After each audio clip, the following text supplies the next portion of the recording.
आपदाएं आई, और जो धन आपको प्राप्त होने जा रहा है, जो ज्ञान और भक्ति और विधान आपको मिलने जा रहा है, उससे आपको कितना बेनिफिट होगा, कितनी राहत मिलेगी।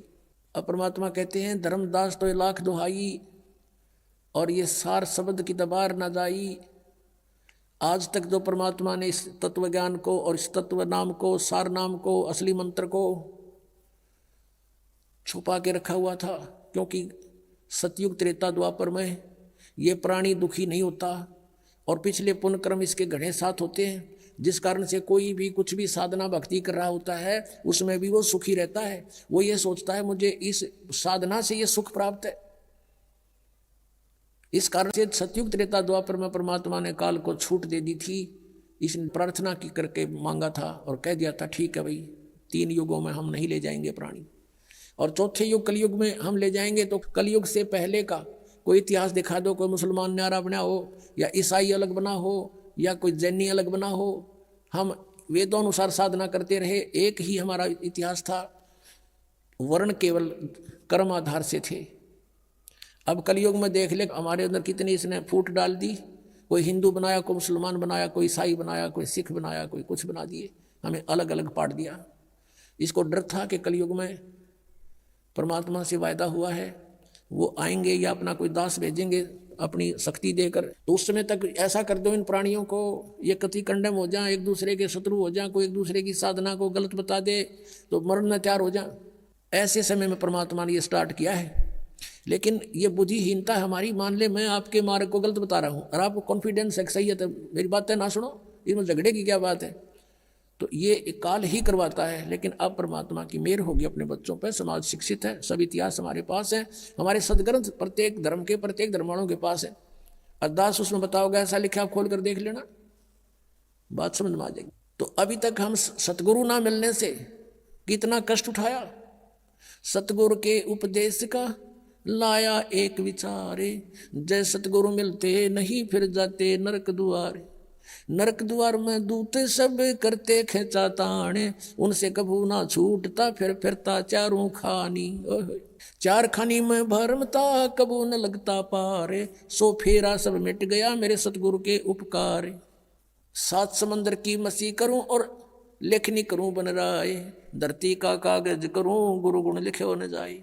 अब आपको दिखाते हैं कि इतिहास के सतगुरु ना मिलने से साधना भी कर रहे हैं, उनकी भी दुर्गति होती है। आओ जैन धर्म को जाने, एक पुस्तक है देखिएगा, इसके लेखक हैं प्रवीण चंद्र जैन, MA शास्त्री।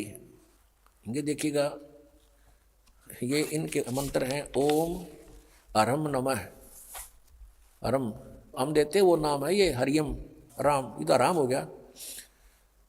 आओ जैन धर्म को जाने, लेखक प्रवीण चंद्र जैन, MA शास्त्री, जम्बूद्वीप हस्तिनापुर, और प्रकाशक हैं श्रीमती सुनीता जैन, जम्बूद्वीप हस्तिनापुर मेरठ। इसके 294 पृष्ठ पर आपको पढ़ाते हैं। आओ जैन धर्म को जाने, ये तो है पुस्तक का नाम, विशेष प्रकरण, और 293 पृष्ठ पे प्रश्न है श्री महावीर भगवान के अन्य कौन कौन से नाम हैं। उत्तर है 5 अन्य नाम हैं, वीर, अतिवीर, सम्मति, महावीर और वर्धमान, वर्धमान। 294 पे लिखा है श्री महावीर भगवान के जीवन का कथन कहाँ से प्रारंभ होता है। उत्तर है पुरुरवा नामक भील की पर्याय से। पुरुरवा नामक भील कौन था, उसने क्या किया। पुष्कलावती देश की पुंडरी कीणी नगरी में वह भीलों का राजा था। उसने सागर सेन मुनिराज से मधमास मधु का त्याग व्रत लिया था, जिससे जीवन पर्यंत पालन किया। महावीर भगवान का जीव पुरुरवा भील की पर्याय से यानी जीवन से निकलकर कहाँ गया। पहले 100 धर्म स्वर्ग में 1 सागर की आयु वाला देव हुआ। पहले स्वर्ग के बाद महावीर भगवान का जीव कहाँ गया। भरत चक्रवर्ती की रानी अनंतमती से मारीची नामक ज्येष्ठ पुत्र हुआ। अब ये भरत किसका पुत्र था ये दिखाते हैं, मारीची भरत का पुत्र हुआ। अब और दिखाते हैं, ये पुस्तक दिखाते हैं आपको, जैन संस्कृति कोश, जैन इतिहास संस्कृति एवं कला एवं पुरातत्व, भागचंद्र जैन भास्कर, जैन संस्कृति कोश, जैन इतिहास, ये एक पुस्तक है। प्रथम खंड, लेखक हैं प्रोफेसर भागचंद्र जैन भास्कर। ये कहाँ से छपा है, जैन संस्कृति कोश, जैन इतिहास, ये वही है। लेखक हैं प्रोफेसर भागचंद्र जैन भास्कर, प्रकाशक ये दो हैं, इधर भी ये देख लो तुम, ये आपके सामने है। और ये कहाँ से प्राप्ति स्थान है, ये यहाँ से इनका। अब आपको इसके 175 पृष्ठ पर ले चलते हैं। 175 पृष्ठ है। ऋषभ देव के पौत्र ऋषभ देव जी को जैन धर्म का प्रवर्तक माना जाता है। प्रथम तीर्थंकर है ये ऋषभ देव। इनके पोते हैं वो मारीची, जिनकी अब कथा सुनाऊंगा, और भरत के पुत्र हैं। इसको पुराण में वैदिक धर्म का प्रवर्तक माना गया है। ये मारीची वैदिक धर्म का प्रवर्तक है, जिसको वैदिक धर्म का गाटा जोड़ रहे हैं ना, ये उसका प्रवर्तक है ये मारीची। और इसके साथ के बीती ये दिखाता हूँ। यही मारीची जैन परंपरा में आगे चलकर महावीर वर्धमान बना। अब देखो आगे, अब 176 पृष्ठ पे अब नीचे देखो, जैन धर्म का विकास इतिहास। यहाँ है तीर्थंकर ऋषभ देव की जीवन घटनाएं।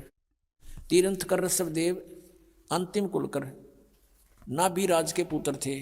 उनकी माता मरु देवी थी। वे इक्ष्वाकु वंशी नाभिराज अयोध्या के इस एक लोकप्रिय राजा थे।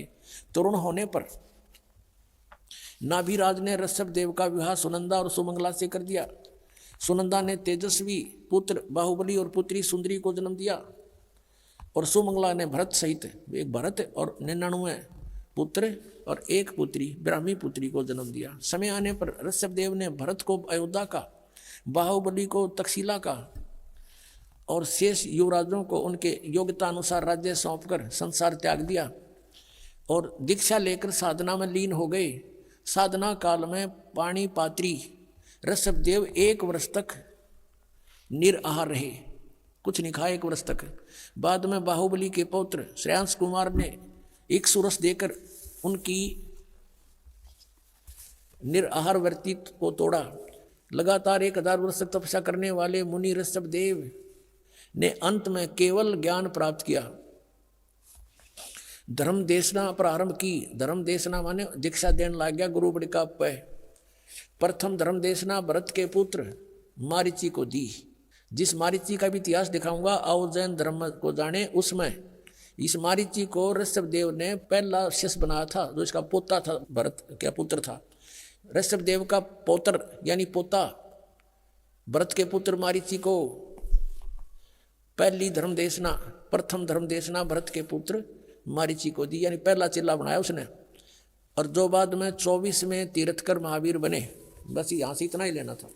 पुण्यात्माओं, आपका सौभाग्य और इन महापुरुषों का दुर्भाग्य अब तोला जा रहा है।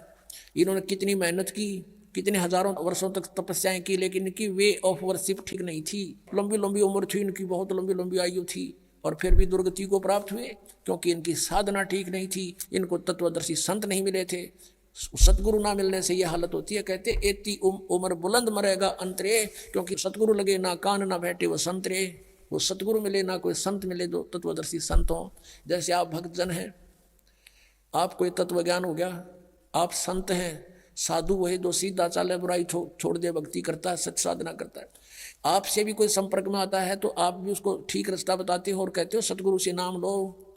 तो कहते हैं सतगुरु में लगे ना कान ना बैठे संतरे। ना कोई नो बताने वाला मिला कि ये साधना गलत है, तो ठीक साधना करना चाहता चलो गुरु जी के सतगुरु के पास चलो। लेकिन सभी अपने अपने उन नकली सतगुरुओं को भी असली मानकर अन्य को वहाँ जोड़ रहे हैं, वो पाप के भागी हो रहे हैं। अब फिर लाते हैं आपको आओ जैन धर्म को जाने, ये पुस्तक देखिएगा, आओ जैन धर्म को जाने। इसके लेखक हैं प्रवीण चंद्र जैन M.A. शास्त्री। और ये कहाँ से प्रकाशित है? प्रकाशक हैं श्रीमती सुनीता जैन, जम्बूद्वीप हस्तिनापुर, मेरठ से, उत्तर प्रदेश। अब यहाँ आते हैं हम 294 पृष्ठ पे शुरू करते हैं इसको, आओ जैन धर्म को जाने। श्री महावीर भगवान के जीवन का कथन कहाँ से प्रारंभ होता है? यानी मारीची के जन्म से भी पहले ये ऐसे ही चल रहा था, और उससे आगे का तो पता नहीं इनको, वहाँ तक का इनको ज्ञान है। पुरुरवा नामक भील की पर्याय से, पुरुरवा भील कौन था, उसने क्या किया? पुष्कलावती देश की पुंडरीकीणी नगरी में वह भीलों का राजा था। उसने सागर सेन मुनिराज से मधमास मधु का त्याग व्रत लिया था, जिसे जीवन पर्यंत पालन किया। फिर उससे कहाँ गया? वो स्वर्ग में चला गया। फिर कहाँ आया? पहले स्वर्ग के बाद महावीर भगवान का जीव किस पर्याय को प्राप्त हुआ? भरत चक्रवर्ती की रानी अनंतमती से मारीची नामक ज्येष्ठ पुत्र हुआ। यानी ऋषभदेव का पोता मारीची और भरत का पुत्र था। और यही मारीची वैदिक धर्म का प्रवर्तक, और यही मारीची आगे चल के जैन धर्म में महावीर जैन हुआ। अब देखो, मारीची की पर्याय से महावीर भगवान का जीव किस पर्याय में गया? यानी मारीची ने प्रथम तीर्थंकर ऋषभदेव से उपदेश लिया था, उसके बाद इसकी दुर्गति हुई। आगे देखो, ब्रह्म स्वर्ग में देव हुआ, ब्रह्मलोक में, ब्रह्मलोक से ब्रह्म स्वर्ग से फिर कहाँ गया? अयोध्या नगरी में कपिल ब्राह्मण की काली स्त्री से जटिल नामक पुत्र हुआ। और फिर वहां से कहाँ गया? सौधर्म स्वर्ग में एक सागर आयु का देव हुआ। फिर स्वर्ग से कहाँ गया? इसी भरत क्षेत्र में सूती का नामक गांव में अग्निभूत ब्राह्मण के गौतम स्त्री से अग्नि से नामक पुत्र हुआ। फिर वहां से स्वर्ग में गया। फिर कहाँ आया? भरत क्षेत्र के मंदिर नामक ग्राम में गौतम ब्राह्मण की कौश की पत्नी से अग्निमित्र नामक पुत्र हुआ। फिर वहां से कहाँ गया? महेंद्र स्वर्ग में गया, महाइंद्र के स्वर्ग में। और महाइंद्र के स्वर्ग से कहाँ गया? ये 295 पे मंदिर नगर में सालकाय ब्राह्मण की पत्नी से भारद्वाज नामक पुत्र हुआ। भारद्वाज से आगे कहाँ गया? महेंद्र स्वर्ग में देव हुआ। फिर वहां से कहाँ गया? इतर निगोद में एक सागर की आयु वाला निगोदिया जीव हुआ। निगोद से निकलकर महावीर भगवान का जीव कहाँ गया? अनेक को भाव अनेक शरीर धारण किए इस प्रकार है। अब ध्यान से सुनना पुण्यात्माओं, जरा सी भी बांग उतर जाएगी जिसकी, और फिर इसको देखेगा कलेजा मुँह होगा आपका, और छोड़ जाओगे गलत साधनाएं। 1000 आक वर्ष के भाव, 80,000 सीप के भाव, 20,000 नीम वृक्ष के भाव, 90,000 केली यानी केले वृक्ष के भाव, 3,000 बार चंदन वृक्ष के भाव यानी शरीर, और 5 करोड़ बार कनेर वृक्ष के भाव, 60,000 बार वैश्या के शरीर, 60,000 बार, और 5 करोड़ बार शिकारी के भाव, 20 करोड़ बार हाथी, और 60 करोड़ बार गधा। ये भगवान है, कलेजा फट जाए इंसान का। और हम फिर भी साधना यही कर रहे हैं। 60 करोड़ बार गधे के भाव, 30 करोड़ बार कुत्ते के भाव, 30 करोड़ बार कुत्ता, गधे का आपको सुनाया था एक का भाव बतेरा, और ये 30 करोड़ बार कुत्ता, 60 करोड़ बार गधा, और 60 करोड़ बार नपुसंक खुसरा, 20 करोड़ बार स्त्री के भाव, 90 लाख बार धोबी, 8 करोड़ बार घोड़ा, 20 करोड़ बार बिल्ली, 60 लाख बार गर्भ में मरण, गर्भपात की मृत्यु, माँ गलगोट का मेरा माँ के पेट में ही, 80 लाख बार देव पर्याय को प्राप्त किया, 80 लाख बार, ओनली 80 लाख बार तो देवता बना, और गधा बना 60 करोड़ बार, 60 करोड़ बार गधा, 30 करोड़ बार कुत्ता। इस 80 लाख बार देवता बनने वाले ने एक गधे का जीवन बतेरा सारे पर पानी फेरने, और यो 60 करोड़ बार गधा बना, और 30 करोड़ बार कुत्ता, और बाकी नरे। अपने आत्मा विचार करो, ऋषभदेव जी ने जो साधना की उसकी क्रियाएं कैसी थी? घोर तप किया 1000 वर्ष तक, और फिर प्रथम अपने पोते को नाम दिया, प्रथम शिष्य वही बनाया। और उस शिष्य की, उस पोते की क्या दुर्गति हुई आपके समक्ष है। और आगे फिर यू नरक में गया। कहने का भाव दास का यूं है कि जब तक सतगुरु नहीं मिलेंगे और आप साधना भी कर रहे हो, आपकी दुर्गति समाप्त नहीं हो सकती। गीता जी अध्याय नंबर 18 के श्लोक नंबर 62 में कहा कि अर्जुन तू सर्वभाव से उस परमेश्वर की शरण में जा, उसकी कृपा से तू परम शांति को और सनातन परम धाम को प्राप्त होगा। अपने विषय में बताता चौथे अध्याय के 5वें श्लोक में, 9वें श्लोक में, दूसरे अध्याय के 12वें श्लोक में, 10वें अध्याय के दूसरे श्लोक में, अर्जुन तेरे और मेरे बहुत जन्म हो चुके, तू नहीं जानता मैं जानता हूँ। 8वें अध्याय के 5वें और 7वें श्लोक में कहा कि मेरी साधना करनी है तो मुझे ही प्राप्त होगा, जन्म मृत्यु बनी रहेगी, युद्ध भी करना पड़ेगा, शांति नहीं है। 8वें अध्याय के 8, 9, 10 में 3 श्लोकों में कहा कि उस परमात्मा की भक्ति करेगा तो उसको प्राप्त होगा, उसके प्राप्त होने के बाद फिर जन्म मृत्यु तेरी कभी नहीं होगी, परम शांति होगी। अपनी साधना बताता है, मेरा तो एक ओम नाम है। 8वें अध्याय के 13वें श्लोक में बताया गीता ज्ञान दाता, मुझ ब्रह्म का केवल एक ओम मंत्र है, जो इसका अंतिम सांस तक सुमन करेगा मुझे प्राप्त होगा, और मेरी प्राप्ति में जन्म मृत्यु नहीं समाप्त हो सकती। 84 लाख योनियां भोगनी पड़ेंगी और युद्ध भी करना ही पड़ेगा उस परमात्मा के पाने का। 17वें अध्याय के 23वें श्लोक में गीता जी में कहा कि ओम तत्सत इति निर्देश ब्रह्म त्रिविध समर्थ है। उस परमात्मा सच्चिदानंद घन ब्रह्म पूर्ण परमात्मा की भक्ति के 3 मंत्र के जाप का प्रावधान है, निर्देश है। चौथे अध्याय के 34वें श्लोक में कहा कि उस तत्व ज्ञान को समझ, कौन से को? चौथे अध्याय के 32वें श्लोक में गीता जी में कहा है कि स्वयं सच्चिदानंद घन ब्रह्म ने अपने मुख से उच्चारण करके जो वाणी बोली है वो सच्चिदानंद घन ब्रह्म की वाणी है, वो तत्व ज्ञान है। उस तत्व ज्ञान को मैं नहीं जानता, गीता ज्ञानदाता कहता है। वो तत्वदर्शी संतों के पास जाकर समझ, वो बताओगा तुझे, और उसके बताए मार्ग अनुसार फिर उस परमेश्वर की शरण में जा, जिसकी कृपा से तू परम शांति को और सनातन परम धाम को प्राप्त होगा। अब यहाँ देखो, ओम नाम का ये ओम और आराम ये जाप करते हैं, इनकी यहीं तक बुद्धि सीमित है और इससे ये दुर्गतियाँ हैं। अब वो 3 मंत्र का जाप, ओम तो सीधा है, तत्व और सत्य सांकेतिक है, ये गुप्त है, ये दास बता सकता है इस पृथ्वी पर, और किसी के पास नहीं है। अब ये छुपा कर रखने थे परमात्मा ने। अब इस मारीची वाले जीव की आज्ञा के और दुर्गति हुई। देखो, आओ जैन धर्म को जाने, ये पुस्तक हम पढ़ रहे हैं, 295 पृष्ठ पे हमने ये पढ़ लिया। 80 लाख बार देवप्रिया को प्राप्त हुआ और 60 करोड़ बार गधे के भाव को, 30 करोड़ बार कुत्ते को, 60 करोड़ बार नपुंसक, 20 करोड़ बार स्त्री, 20 करोड़ बार बिल्ली आदि। अब आगे क्या गया, कहते हैं उपरोक्त शरीरों को भोग कर प्राप्त करने के बाद श्री महावीर भगवान ने किस पर्याय को प्राप्त किया? राजगृह नगर में सथावर नामक ब्राह्मण हुआ, उससे फिर महेंद्र स्वर्ग में गया, फिर ऐसे जन्म हुआ, और फिर महाशुक्र स्वर्ग में गया, फिर तिस्पुट नामक नारायण हुआ, और फिर 7वें नरक में गया। ये बताना रह रहा था नरक, 7वें नरक में गया यो महावीर जैन यानी मारीची, और 7वें नरक से फिर कहाँ गए? 296 पृष्ठ पे पढ़िए। सिंहगिरी पर्वत पर सिंह हुआ, पुनः प्रथम नरक में गया, फिर नरक में गया, शेर बना, फिर वहां से हिमवान पर्वत शिखर पर फिर सिंह हुआ स्वर्ग से आकर के। प्रथम नरक से निकलकर कहाँ गया कि हिमवान पर्वत पर शिखर पर फिर सिंह हुआ, और फिर वहां से कहाँ गया? स्वर्ग में गया, एक मुनि से उपदेश लिया। फिर कहाँ गया? यहाँ कंकोजल नामक पुत्र हुआ, फिर 7वें स्वर्ग में देव हुआ, फिर अयोध्या नगरी में राजा वज्रसेन की शीलवती रानी से हरसेन नामक पुत्र हुआ, फिर वहाँ से माँ शुक्र स्वर्ग में देव हुआ, फिर दातकी खंड की पूर्वी विधेय पुष्कलावती देश की पुंडराकिणी नगरी में राजा सुमित्र रानी मनोरमा से प्रिय मित्र नामक चक्रवर्ती हुआ, फिर सहस्रार स्वर्ग में देव हुआ, और फिर कहाँ गया? सहस्रार स्वर्ग से महावीर भगवान का जीव किस पर्याय में गया? जम्बू द्वीप के छतरपुर नगर में नंदीवर्धन नामक राजा की वीरमती रानी से नंद नामक पुत्र हुआ, और फिर नंद का जीव आगे कहाँ गया?